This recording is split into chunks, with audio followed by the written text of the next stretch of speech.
Hoy pasa al tablero Charles Orgbon III, economista y gestor ambiental de la Universidad de Georgia y uno de los activistas más importantes de Estados Unidos, presidente y CEO de Greening Forward. Entrevista a María Clara Valencia, comunicadora social y periodista ambiental. Well, Charles, welcome to Universidad Tecnológica de Bolívar, to Cartagena, and to Colombia. It's a beautiful country. Thank you so much for hosting me.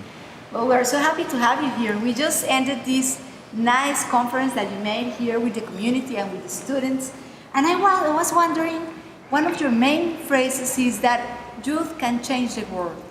How can that be possible? How can youth change the world? There are more young people walking the face of the planet than ever before in history. And I think that that's an opportunity for the world to really empower perhaps what could be an army of agentes de cambio, of change agents, because young people aren't afraid of the challenges, because we don't know what to be afraid of. And we ask not why, we ask why not, por qué no? And this is a really important characteristic of young people that can help us change some of the problems in the world. Well, that's very interesting, the why not? But then you said that youth have no fear. What I've noticed being a professor is that actually some youth have a lot of fear.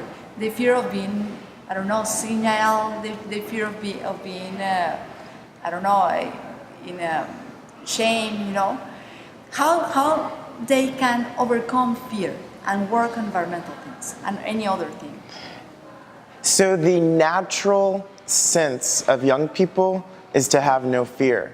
But then the world happens, right? Then experiences from adults happened. And we learn that fear can protect us from some things. But I think that in order to bring back that sense of curiosity, young people need safe spaces and adults who can support them. Cheerleaders, almost. Cheerleaders for them who can tell them that, in fact, you can be an agent of change, that you can be a leader in your community, and that there can be opportunities in the community to support young people who have those seeds of interest, seeds of passion, and who want to make a difference, that we can grow those and surround them with positive opportunity and positive people, that every adult can be a mentor. Usted puede ser un mentor. Okay, one thing that is a big problem here in the Caribbean, in Colombia in general, maybe in Latin America, is the lack of trust. How can we build trust to actually work together towards the environment? Sometimes it can feel very lonely when we're in spaces and people may not share the same viewpoint as us, the same perspective, have the same values as us. But this is why it's important to have events like we had today, to create spaces of community where we can talk about these problems that we all care about. And then connecting to those people and bringing them into our movement. That's how we continue to build trust. Putting people together is a very important issue right now in Colombia because we are in the middle of the peace process. Like we already signed an agreement with FARC, but right now we are trying to build peace. How can we relate peace and conservation? I think they're already related. Peace and conservation are already related. I believe in our hearts we have the option of feeding two things. Feeding a wolf of hate that's willing to tear us apart, or feeding a wolf of love. Hate or love. And when we choose love, we get more love, and more love, and more love. And so I think building community is an example of love. Taking care of our environment, love. When we choose these things, there will be more love in our community. Yeah. And definitely love is related to peace, which is what we need here. So bad. And well, I would like to talk a little bit about your country, not only our country. And I want to talk about your country because you said something that caught my attention during your presentation. And it was that right now the whole world is talking about Trump denials of climate change and he's refusing to sign the Paris Agreement and all that. But you said that because of Trump not wanting to work towards climate change, like there's a bigger movement, bigger environmental movement, bigger citizens movement. Talk a little bit about it, please. Sure. In the United States, under the Obama administration, it was easier to be patient. It was easier to not have urgency. It was easier to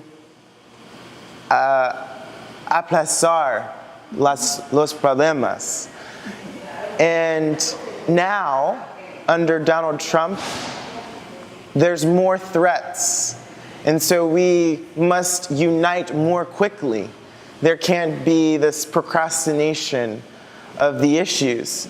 And before there was fighting within the movement about little things, like should we have nuclear versus alternative energy, or nuclear versus other things, energy as a source of energy. And now it's, we can't choose to fight over those sorts of things. We have to choose to fight over the big things because it's all under threat now. Now, talking about that urgency that we have right now, I would like you to tell us a little bit about your organization, Greening Forward. What is it about? Greening Forward is about creating this punto encuentro para jóvenes who have this interest in el medio ambiente, who have this interest in wanting to make a difference. And they can connect with other young people, jovencitos para jovencitos. This is a great entry point for activism when young people can identify activism in their peers and activism in other young people. And that's what makes Greening Forward so special, is that we are young people who can help other young people. One of the main issues in Colombia, as talking about climate change, is deforestation. And the Caribbean is one of the regions with the highest rates of deforestation in the country. How can citizens and young people work towards deforestation or against deforestation?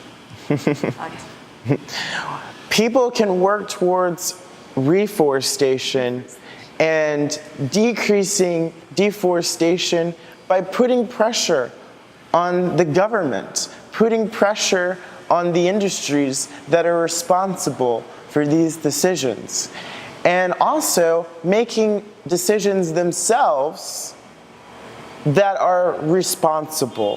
For example, in the United States, I'm not sure if it exists in Colombia, but there exists a certificate for paper products that have been grown and harvested and cultivated. And my response to that is we still can build that community and still make that difference. And that cannot be a reason to give up, because we must keep that hope and we must be reminded by what motivates us at the same time. Right now that we are in the middle of this peace path, there's a lot of people also taking awareness about the environment. But there's many people talking about the environment without having knowledge, without having the data. So here at the university, we talk a lot about the importance of science and actually knowing what we're talking about, like not just being against whatever without noticing and without knowing exactly what we are against of. I would like you to talk us a little bit about science and about environmentalism and science. What can you tell us about it? Science is fascinating, I think, because it's the closest thing we have to magic that's actually real. And so it's important that citizens are able to interact with science in a way that's accessible, so that they can understand the process through which we arrive and we understand some of the problems that are facing our world and facing our environment. Today we heard a little bit about, from people in the audience, work that's being done to make science more accessible. Well, Charles Orgbon, thank you very much for being here, for being in Colombia, for being at Universidad Tecnológica de Bolívar. I hope to have you here again soon, I hope. I hope our youth can get involved with Greening Forward and with all the initiatives that you're taking. Fue un placer. Gracias. Thank you.